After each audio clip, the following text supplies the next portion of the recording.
Alléluia. Que Dieu soit béni. J'ai beaucoup de joie à être parmi vous ce matin. Voilà, je suis un volontaire, très très volontaire, hein. Voilà, quand cela m'a été proposé et que j'étais disponible, j'ai dit avec joie. Vous savez, c'est un petit peu comme nous, chaque fois qu'on a l'occasion de rendre témoignage, c'est pas parce qu'on est sur l'estrade, vous savez, le but est le même. Finalement, c'est de partager ce que Dieu a mis sur notre cœur pour que le maximum soit édifié autour de nous. Alors, merci pour l'invitation. Voilà, j'étais venu il y a quelques mois de cela, un jeudi soir. Voilà. Et je suis vraiment heureux de partager ces quelques pensées. Voilà, je suis pas venu parler de moi ce matin, mais je suis venu parler de Jésus-Christ. Et je crois que c'est ça qui est surtout important pour nous. Je voudrais en introduction revenir sur un événement majeur de l'histoire du peuple d'Israël, dont un livre de la Bible d'ailleurs porte le nom, le livre de l'Exode, Exode qui veut dire eh bien sortie, qui veut dire départ. Et la première partie de ce livre va nous montrer comment l'Éternel a délivré le peuple d'Israël d'une servitude très particulière. Et il faut voir comment la Bible parle de ces années de souffrance que le peuple a connues pour se rendre compte de la douleur, la véritable douleur que ce peuple a manifestée et qui est montée jusqu'à l'Éternel. Ça va être le premier texte qu'on va lire ensemble dans le livre de l'Exode, chapitre 3.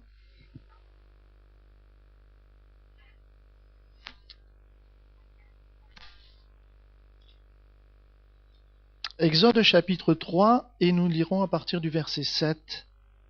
L'Éternel dit, j'ai vu, Exode 3, verset 7, l'Éternel dit, j'ai vu la souffrance de mon peuple qui est en Égypte, et j'ai entendu les cris que lui font pousser ses oppresseurs, car je connais ses douleurs.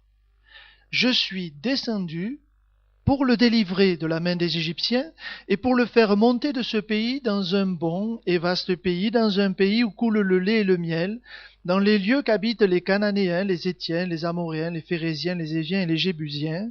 Verset 9, voici, les cris d'Israël sont venus jusqu'à moi, et j'ai vu l'oppression que leur font souffrir les Égyptiens. Maintenant, va, je t'enverrai auprès de Pharaon, et tu feras sortir d'Égypte mon peuple, les enfants d'Israël. Amen. L'Éternel s'adressait à Moïse, celui qu'il avait choisi. Ce sera le médiateur, celui qui est désigné par Dieu pour conduire pour cette libération du peuple d'Israël. Mais rien que ces versets nous montrent le niveau de souffrance. Vous avez vu verset 7, j'ai vu la souffrance, les oppresseurs, la douleur, j'ai entendu les cris. Au verset 9, j'ai vu l'oppression que leur font souffrir les Égyptiens. Et si vous regardez au chapitre 1er, regardez par exemple au verset 11, il est dit ceci, on établit sur lui des chefs de corvée afin de l'accabler de travaux pénible. Au verset 12, il est dit ceci, plus on l'accablait, plus il multipliait, s'accroissait, et l'on prit en aversion les enfants d'Israël. Verset 13, il est même question de les réduire à une dure servitude. Verset 14, ils leur rendirent la vie amère par de rudes travaux. Il est question aussi même de cruauté qu'on leur imposait, toutes ces charges. Et au verset 16, il y a aussi cet événement tragique où, eh bien, il est dit même de faire mourir les garçons, et au verset 22, même de les jeter dans le fleuve. Juste ces quelques versets pour essayer de mesurer le niveau de douleur, de détresse, d'angoisse, d'oppression, de rude servitude à laquelle le peuple d'Israël était et finalement qui lui était infligé. Et impossible de ne pas réaliser le désarroi, le niveau de désarroi qui existait dans le cœur. Alors Dieu suscite un homme, Moïse, pour libérer le peuple d'Israël. Et vous savez que Dieu va manifester sa toute-puissance d'une manière particulière au travers des 10 plaies.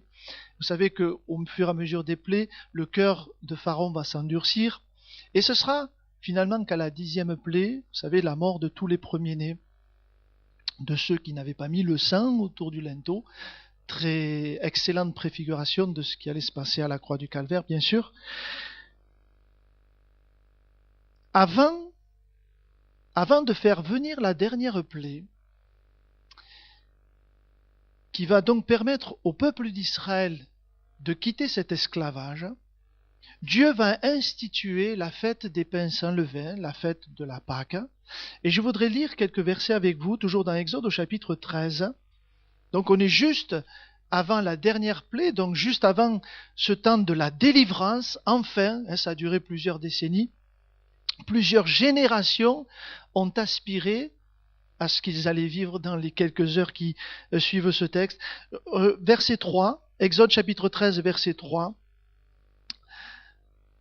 Moïse dit au peuple, souvenez-vous de ce jour où vous êtes sortis d'Égypte de la maison de servitude, car c'est par sa main puissante que l'Éternel vous en a fait sortir. On ne mangera point de pain levé, vous sortez aujourd'hui dans le mois des épis, quand l'Éternel t'aura fait entrer dans le pays des Cananéens, des Héthiens, des Amoréens, des Éviens et des Jébusiens, qu'il a juré à tes pères de te donner, pays où coule le lait et le miel, tu rendras ce culte à l'Éternel dans ce même mois. Pendant 7 jours, tu mangeras des pains sans levain, et le 7e jour, il y aura une fête en l'honneur de l'Éternel. On mangera des pains sans levain pendant les 7 jours. On ne verra point chez toi de pain levé, l'on ne verra point chez toi de levain dans toute l'étendue de ton pays. Verset 8, tu diras alors à ton fils, c'est en mémoire de ce que l'Éternel a fait pour moi lorsque je suis sorti d'Égypte. Ce sera pour toi comme un signe sur ta main et comme un souvenir entre tes yeux, afin que la loi de l'Éternel soit dans ta bouche, car c'est par sa main puissante que l'Éternel t'a fait sortir d'Égypte. Amen. Retenez, c'est par sa main puissante que l'Éternel t'a fait sortir d'Égypte. Le titre de notre message ce matin, il se trouve dans le verset 3. Souvenez-vous de ce jour. Souvenez-vous de ce jour. Quand Dieu s'adresse à son peuple à ce moment-là, il sait très bien qu'au travers de la dernière plaie, le peuple d'Israël va quitter l'esclavage définitivement. Dieu le sait très bien. On est à quelques heures de la délivrance. Le peuple d'Israël va sortir enfin de toute cette torpeur. Dieu sait très bien que toutes ces cris, toutes ces douleurs, tout ce que nous avons lu tout à l'heure, toute cette cruauté dont ils étaient objets, tout ce désarroi qu'il y avait dans leur cœur, Dieu sait très bien qu'en quelques heures, il sera changé en joie, en allégresse, en cantique. Moi, j'imagine le peuple d'Israël sortir du peuple d'Égypte presque en volant. Vous savez, il y a des situations parfois dans notre vie, voilà, on plane un petit peu. Mais vous imaginez le degré d'oppression, de cruauté et libéré de l'esclavage? Dieu savait très bien qu'ils allaient le vivre. Vous pensez qu'il le savait? Dieu sait très bien à ce moment-là que le peuple d'Israël, esclave des Égyptiens depuis de longues années, va connaître un jour inoubliable. Et pourtant, Dieu encourage son peuple à ne pas oublier l'inoubliable. Souvenez-vous de ce jour. Imaginez l'insistance de l'Éternel quelques heures avant, alors qu'ils vont vivre quelque chose qu'on ne peut pas oublier. Souvenez-vous. Faites ceci, l'institution de la Pâque, en mémoire de moi. Bien sûr, pour que les générations qui n'auraient pas connu, il dit, tu diras à tes fils, soient sensibles à ce que les pères avaient vécu, mais aussi pour que ceux qui vont vivre ces instants-là, ce ne soient pas juste quelques instants de leur vie, mais que tout au long de leur vie, ils n'oublient jamais l'immensité des bontés que l'Éternel faisait pour son peuple, en mémoire de ce que l'Éternel a fait pour moi. Vous savez, la délivrance du peuple d'Israël, c'est une préfiguration extraordinaire de ce que nous aussi, nous avons connu. Nous étions esclaves du péché. Toutes ces définitions que nous avons lues, cette cruauté, tout ça, quelque part, nous l'avons vécu aussi. L'oppression, le péché, la servitude, parfois, cette cruauté, nous l'avons connue. Vous souvenez-vous de ce jour ou en un instant, en quelques heures, en quelques jours, votre vie a été complètement bouleversée. Peut-on nous aussi avoir oublié ces instants où Dieu nous a relevés? Peut-on avoir oublié nous aussi, mis en oubli, cet instant où il nous a secourus? Ou alors que nous n'avions pas le cœur en paix, d'un seul coup, une paix incroyable. Nous avions peur de la mort, plus peur de la mort. Nous avions des angoisses terribles dans notre vie, plus d'angoisse. En tout cas, comme pour le peuple d'Israël, tous les croyants du monde entier sont encouragés à ne jamais oublier et à perpétuer le souvenir, notamment au cours du repas du Seigneur. On va lire ensemble dans 1 Corinthiens chapitre 11. On aurait pu lire les paroles de Jésus, mais c'est exactement pareil parce que Paul parle selon la révélation qu'il a reçue du Seigneur Jésus. Dans 1 Corinthiens chapitre 11 verset 23, « J'ai reçu du Seigneur ce que je vous ai enseigné. C'est que le Seigneur Jésus, dans la nuit où il fut livré, il prit du pain. Et après avoir rendu grâce, le rompit et dit, « Ceci est mon corps qui est rompu pour vous. Faites ceci en mémoire de moi. » Notre frère l'a rappelé tout à l'heure en début de présentation de la Sainte Seine. Nous sommes là pour commémorer, nous rappeler, nous souvenir de ce que Dieu a fait pour nous. Jésus l'a institué de la même manière que pour le peuple d'Israël avant la délivrance. Il y a eu cette insistance. Avant la délivrance, avant la croix, Jésus savait qu'il était important d'instituer des moments particuliers où nous allions nous souvenir de même. Après avoir soupé, verset 25, il prit la coupe et dit, « Cette coupe est la nouvelle alliance en mon sang.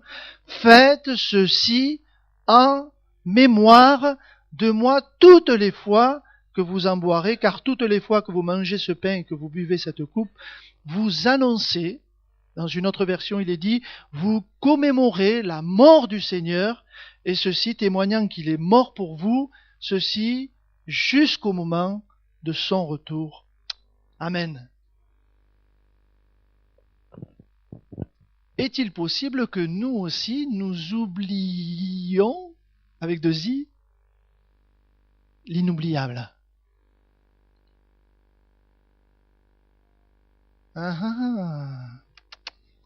Bon, ce qu'on a lu tout à l'heure, ça concernait le peuple d'Israël, tout ça, ça va. Ah, là, ça touche un peu plus. C'est exactement pareil. Pourquoi Dieu nous encourage-t-il autant à ne pas oublier ce jour, au point de même instituer ce repas de la Sainte Seine? Alors, le repas de la Sainte Seine, pour moi, c'est pas le seul moment, bien sûr, et puis je pense que pour vous, c'est pareil, il y en a qui le célèbrent une fois par mois, qu'importe, et c'est pas ça. Je crois que le moment de la Sainte Seine, c'est le summum, en fait, de tout ce que dans notre vie, nous nous rappelons constamment de ce que Dieu a fait pour nous. Si ce n'était que les 5 minutes là, sur une semaine, et qu'après, voilà, on est complètement ailleurs, pour moi, ça serait complètement ridicule, on est d'accord. Mais il y a une insistance du Seigneur pour que nous puissions ensemble commémorer autour de la Sainte Seine ces temps extraordinaires. Mais pourquoi Jésus l'a fait? Pourquoi Jésus a insisté autant? C'est parce qu'on a la mémoire courte. Eh oui, il existe la maladie d'Alzheimer spirituelle chez les croyants, ça existe. Et je crois que notre mémoire, elle a besoin de temps en temps d'être rafraîchie. Eh oui. Nous sommes un peu souvent comme ces hommes dont la Bible parle. Ils mirent en oubli ces œuvres, ces merveilles qu'il leur avait fait voir dans le psaume 78, verset 11. Pourquoi cette insistance, comme pour le peuple d'Israël? Vous savez, le souvenir constant de la délivrance dont nous avons été l'objet n'a pas pour nous un but, vous savez, comme un but nostalgique, comme on feuilletterait, vous savez, un album photo, des fois on s'imagine le passé. Ça n'a pas du tout ce but-là. Il n'y a pas pour nous une nostalgie du passé. Il n'y a même pas, et notre frère a insisté sur le fait, on n'est pas là pour pleurer sur ce qui s'est passé sur la croix. Le repas du Seigneur, c'est pas le mur des lamentations. D'ailleurs, il n'y est pas resté sur la croix. il en est ressuscité, il est vivant, il est au milieu de nous. Mais alors pourquoi? Pourquoi il est si important que nous nous souvenions? Eh bien parce qu'il y a bien des dangers dans notre vie de croyant qui seraient évités si effectivement nous gardions toujours à l'esprit cette importance de ne jamais oublier et de constamment, à combien de plus forte raison bien sûr quand nous sommes ensemble autour du repas, mais constamment nous souvenir de ce jour. Souvenez-vous de ce jour. Alors ça c'était l'introduction. Voilà, elle marche bien l'heure, ça va, elle avance bien. Juste quelques points. Pourquoi c'est si important? Le premier point, eh bien c'est parce que si nous faisons cela, cela va nous garder de l'ingratitude. Dans la Bible, c'est clair, il nous est enseigné de rendre continuellement grâce à Dieu pour toutes choses. Rendez continuellement grâce à Dieu pour toutes choses dans Éphésiens chapitre 5 et verset 20. Tout ce que nous avons vient de lui. Tout ce que nous possédons, la vie, le mouvement, la respiration, si ce matin vous pouvez marcher, si vous pouvez venir, si vous pouvez me voir, même si vous pouvez m'entendre, eh oui, c'est un effet de sa grâce. Que Dieu nous garde, mes frères et sœurs, d'oublier l'immensité des bienfaits qu'il manifeste sur chacune de nos vies. Vous savez, vous avez certainement fait déjà cette expérience. Il y a des choses dans notre vie qu'on a longtemps attendues, des choses qu'on a convoitées, des choses qu'on a espérées, qu'on a attendues très longtemps, pour lesquelles on était prêt peut-être parfois à dépenser beaucoup d'argent. Le jour où on a eu cette chose, passé le temps de l'excitation de tout ce que cela représentait pour nous, eh bien cette chose est devenue finalement quelque chose de banal dans notre vie. À l'image du peuple d'Israël, c'est pour ça que j'ai insisté tout à l'heure, souffrant dans l'esclavage, au milieu du peuple égyptien, nous aussi nous avons été libérés de l'esclavage du péché par le sang de l'agneau. Et il y a un danger, mes frères et sœurs. Il y a un danger de s'habituer à la grâce de Dieu, au point peut-être de devenir ingrat vis-à-vis de notre Dieu. Un jour, le peuple d'Israël, affamé dans le désert, a reçu la manne de l'Éternel. Et plus tard, ce même peuple dira ceci: notre âme, elle est dégoûtée de cette misérable nourriture. Que l'abondance de la grâce que Dieu nous donne chaque jour, mes frères et sœurs, ne nous plonge pas dans l'ingratitude, mais que Dieu nous rende sages pour avoir constamment ce rappel dans notre cœur d'où il nous a tirés. Rappelez-vous ces angoisses, rappelez-vous ces temps où vous n'aviez pas la paix, rappelez-vous ces temps où vous n'aviez pas de perspective d'aller dans le ciel auprès de lui. L'immensité de ses bontés sur chacune de nos vies. Avant d'accorder cette grande bénédiction à Israël de rentrer dans le pays de Canaan, l'Éternel va s'adresser encore au peuple d'Israël, et je voudrais le lire avec vous dans le livre du Deutéronome. On revient dans l'Ancien Testament, livre du Deutéronome.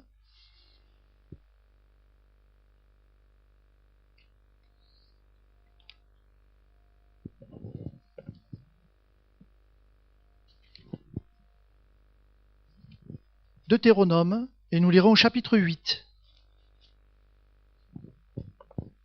On n'est pas loin de la terre promise, vous savez toutes les circonstances qui se sont passées, mais reprendre ce texte pour montrer l'insistance que l'Éternel portera sur ce thème du souvenir, de l'importance de ne pas oublier.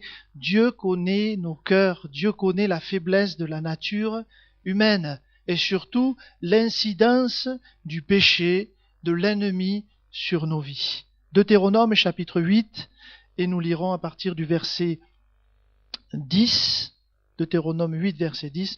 Lorsque tu mangeras et te rassasieras, tu béniras l'Éternel, ton Dieu. Ce qui veut dire, tu le remercieras, tu le béniras. Je bénirai l'Éternel en tout temps. Lorsque tu mangeras et que tu habiteras de belles maisons, lorsque tu verras multiplier ton gros et ton menu bétail, s'augmenter ton argent et ton or, et s'accroître tout ce qui est à toi. Verset 14, qu'est-ce qu'il était dit? Prends garde, que ton cœur ne s'enfle et que tu n'oublies. Mais est-il possible, mes frères et sœurs? Est-il possible qu'on oublie l'Éternel? Si l'Éternel demande au peuple d'Israël de faire attention, c'est qu'il y a un danger.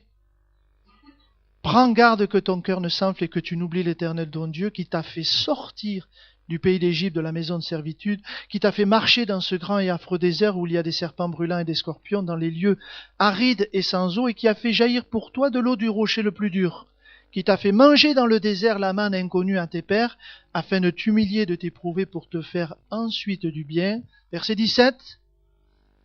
Garde-toi de dire en ton cœur, ma force et la puissance de ma main m'ont acquis ces richesses. Amen. C'est par la main puissante de l'Éternel que le peuple d'Israël est sorti du pays d'Égypte. Garde ton cœur de dire qu'à un certain moment donné, j'y suis pour quelque chose un petit peu. Ça, c'était le premier point, être gardé de l'ingratitude. Si nous gardons perpétuellement le souvenir de ce jour où Dieu nous a libérés, nous a délivrés de l'esclavage et du péché, nous serons gardés et protégés de l'ingratitude. Tout ce que nous allons vivre dans notre vie ne sera que sujet de remerciement à l'Éternel et nous pourrons vivre très naturellement ce verset, rendez continuellement grâce, remercier l'Éternel en toute situation et en tout temps. Et la deuxième chose, finalement, on la trouve au verset 14, eh bien nous serons gardés aussi de l'orgueil. Aïe, aïe, aïe, l'orgueil, wow, quand même. Il exagère, ce Toulousain. Prends garde que ton cœur ne s'enfle. Vous savez, on s'habitue à la grâce de Dieu. Je reviens sur ce que je disais tout à l'heure. On mesure peut-être pas, voilà, comme avant quand on l'attendait, la richesse que cela représente dans notre vie. Et ce faisant, dans notre vie, nous pouvons rajouter dans notre relation avec Dieu des choses qui ne doivent pas être établies comme piliers de notre foi. Vous savez, certains, dans leur marche avec le Seigneur, vont peut-être mettre plus de foi sur la doctrine, sur un mouvement particulier. Ils vont mettre peut-être plus leur foi sur leur prière. Il y a plein de choses que l'on peut rajouter. C'est peut-être des fois un petit peu subtil, c'est pas très... mais qu'importe. Tout au long de notre vie, ici-bas sur la terre, notre foi ne repose que sur Jésus-Christ et sur son œuvre. Rien d'autre. Vous savez, parfois on arrive à cultiver une notion un petit peu de propre justice, vous savez. On marche avec le Seigneur, il est là avec nous, on se garde de certaines choses particulières. Quelque part, on y arrive, on arrive à faire des choses. Que Dieu nous garde, qu'il ne soit pas trouvé dans nos vies une seule trace, même minime, de propre justice. C'est sa justice à lui qui me rend favorable devant Dieu. Les efforts, c'est pareil. Que Dieu soit béni pour tous les efforts que nous allons faire et qu'il puisse permettre que toutes ces bonnes œuvres qu'il a placées devant nous, nous puissions nous y engager. Mais ce n'est pas nos efforts à nous qu'il faut regarder, les efforts que lui a faits. Que Dieu nous garde de l'orgueil. C'est par la grâce. Vous savez, dans Éphésiens, au chapitre 2, l'apôtre Paul insiste sur ce souvenir. Vous étiez morts par vos offenses et vos péchés, dans lesquels vous marchiez autrefois selon le train de ce monde. Vous savez, l'apôtre Paul ne rappelle pas ça juste pour culpabiliser, pour... Non, rien à voir. On n'est pas là pour le souvenir du passé, pour le passé lui-même. Quand Jésus nous demande et nous rappelle et institue même ces moments, c'est pour que cela ait une action aujourd'hui, dans notre vie. Nous tous aussi, nous étions de leur nombre, nous vivions autrefois selon les convoitises de notre chair. Mais Dieu qui est riche en miséricorde, à cause du grand amour dont il nous a aimés, il nous a, nous qui étions morts par nos offenses, il nous a rendus vivants avec Christ. J'accélère un petit peu. Verset 8, c'est par la grâce que vous êtes sauvés, par le moyen de la foi. Cela ne vient pas de vous, c'est le don de Dieu. Et un peu plus loin, l'apôtre Paul insistera, souvenez-vous que vous étiez en ce temps-là sans Christ, privés du droit de cité en Israël, étrangers aux alliances de la promesse, sans espérance et sans Dieu dans le monde, mais maintenant, et je souligne, en Jésus-Christ, vous qui étiez jadis éloignés, vous êtes rapprochés par le sang de Christ. Amen. Éphésiens chapitre 2, verset 1er au verset 13, il y a cette insistance du thème du souvenir. Alors il faut savoir quand même que l'apôtre Paul, à cette époque, il y avait, vous savez, à cette époque-là, il y avait les Juifs et les autres. Les Juifs et les autres, les étrangers, les païens. Vous savez, il y avait d'un côté les circoncis et de l'autre côté les incirconcis.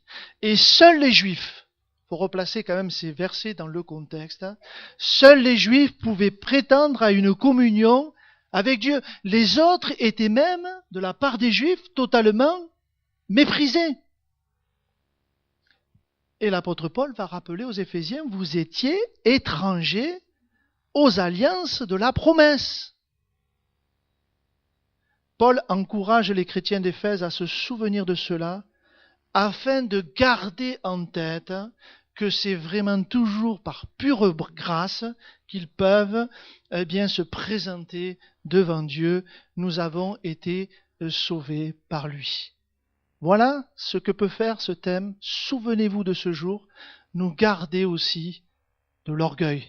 Tout ce que nous pouvons rajouter, n'a rien à voir. Notre foi, elle doit être fondée, non pas sur une morale, non pas sur une propre justice, non pas sur une étiquette, une dénomination. Notre foi, elle devra rester fondée sur Jésus-Christ, ce qu'il est, ce qu'il a fait pour nous, toute son œuvre, et un point, c'est tout. Alléluia. Ça, c'était le deuxième point. Et le troisième point que l'on peut laisser, pourquoi c'est important de se souvenir de ce jour? C'est aussi de nous éviter le découragement. Vous savez, la vallée du découragement, ça c'est quelque chose qui est difficile dans la vie du croyant. Vous l'avez déjà rencontré? Et je pense que malheureusement, peut-être certains ne sont pas au milieu de nous ce matin, à cause de cette vallée terrible, la vallée du découragement. Je crois que le souvenir de ce que Dieu a fait dans nos vies libère nos cœurs et stimule notre foi. Vous savez, l'apôtre Paul l'a présenté comme une commémoration pratiquement. Et vous savez, quand les nations font des commémorations, vous savez, le 14 juillet, le 11 novembre, etc., ils vont faire défiler les chars, tout ça, montrer la puissance, voilà, pour stimuler un petit peu, voilà, on est une nation qui est une nation forte. Que dire, nous, quand nous commémorons la victoire totale et définitive qui a été accomplie à la croix du Calvaire? Le souvenir de ce jour nous gardera non seulement de l'ingratitude, de l'orgueil, mais aussi du découragement. Et rien que ce rappel de ce verset que je laisse sur votre cœur, lui, Dieu l'Éternel, qui n'a point épargné son propre Fils, mais qui l'a livré pour nous tous, comment ne nous donnera-t-il pas aussi toutes choses avec lui? Rien que ce verset, se rappeler ce que Dieu a fait, lui qui a fait le plus, il peut faire le moins dans notre vie. Lui qui nous a délivrés de l'enfer, lui qui a racheté nos âmes, lui qui a fait ce que personne ne pouvait faire, comment ne nous tiendra-t-il pas tous les jours dans nos problèmes familiaux, dans notre travail, notre relation avec nos enfants? Lui qui tient toutes choses dans sa main, je crois que cela aussi, ce souvenir de ce jour nous évitera la vallée du découragement. Et je termine peut-être par un quatrième point. Il y en aurait d'autres, mais j'ai pris des thèmes essentiels que nous pouvons vivre dans la vie du croyant parce que j'insiste. Le souvenir de ce jour, c'est pas tout simplement se rappeler quand Jésus a dit faites ceci en mémoire de moi. C'est pas juste on est là, il y a 2000 ans il s'est passé ça, etc. Le souvenir, c'est pour que cela ait un effet aujourd'hui dans votre vie.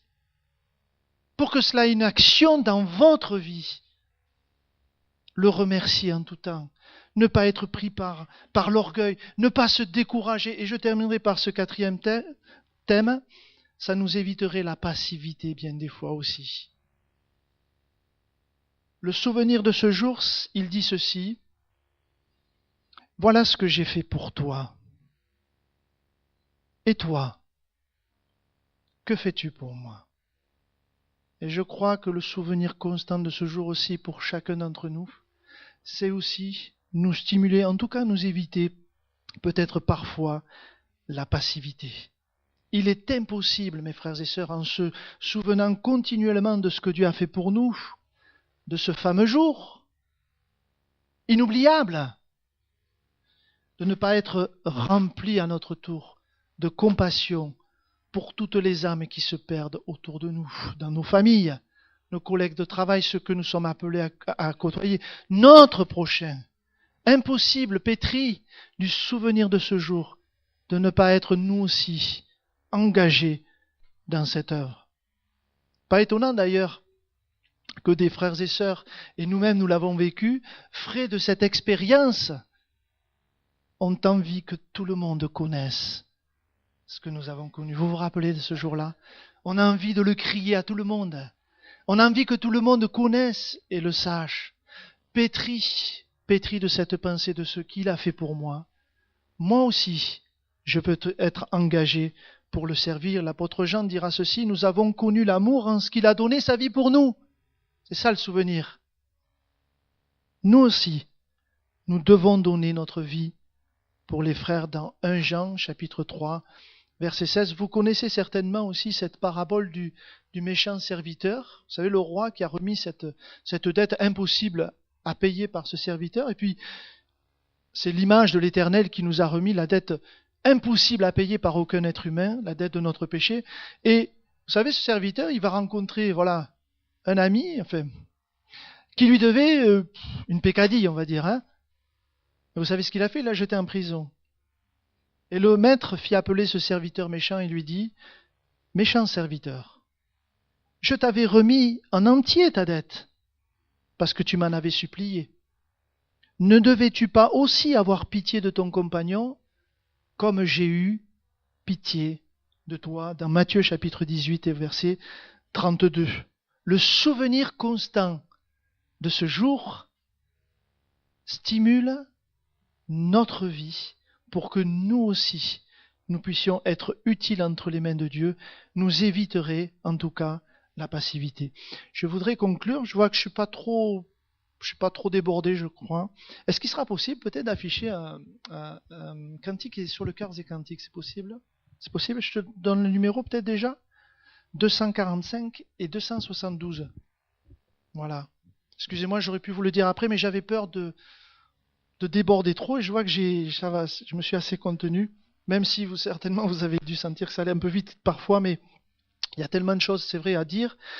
Je voudrais conclure par ceci en disant que dans nos cultes, le souvenir de non seulement la personne de Jésus-Christ, mais toute son œuvre, tout ce qu'il a fait pour nous, mais essentiellement ce qu'il est tout simplement, doit nous stimuler à l'adoration, doit nous stimuler à la louange, tout ce qu'il a fait pour nous, mais tout ce qu'il représente surtout dans nos vies. Et je crois que prendre part au repas du Seigneur en particulier, c'est vraiment nous rappeler tout ce qu'il est justement, tout ce qu'il fait et tout ce qu'il veut faire encore dans nos vies. J'insiste un peu sur ce point. Vous savez, quand l'Éternel a dit au peuple d'Israël: souvenez-vous de ces jours, et que nous aussi quelque part il nous dit de nous rappeler, faites ceci en mémoire de moi, c'est surtout pour qu'il y ait une action dans notre vie aujourd'hui, de nous garder, de nous protéger. Garde que ton cœur ne s'enfle, etc. Ça doit avoir une action positive dans nos vies aujourd'hui. C'est pas un album de photos de ce qui s'est passé il y a si longtemps. Et je crois que ce rappel, particulièrement de ce repas bien sûr du Seigneur, eh bien de ce qu'il a accompli pour nous, moi je crois que il faut que l'on fasse nôtre cette exhortation de l'apôtre Paul à Timothée. Il dira tout simplement ceci: souviens-toi de Jésus-Christ. Voilà. Souviens-toi de Jésus-Christ. Vous serez peut-être amené à vivre des choses difficiles ou peut-être même des choses faciles, parce que vous savez, des fois, on glisse autant dans des moments faciles de notre vie que dans des temps difficiles où parfois, justement, ça nous sert à nous raccrocher du Seigneur. Qu'importe. souviens-toi de Jésus-Christ. C'est ce que dira l'apôtre Paul dans 2 Timothée chapitre 2, verset 8. Ça veut dire, souviens-toi de ce qu'il a été, souviens-toi de ce qu'il a fait, et souviens-toi de ce qu'il veut encore faire dans ta vie et dans ton cœur. Souviens-toi de Jésus-Christ.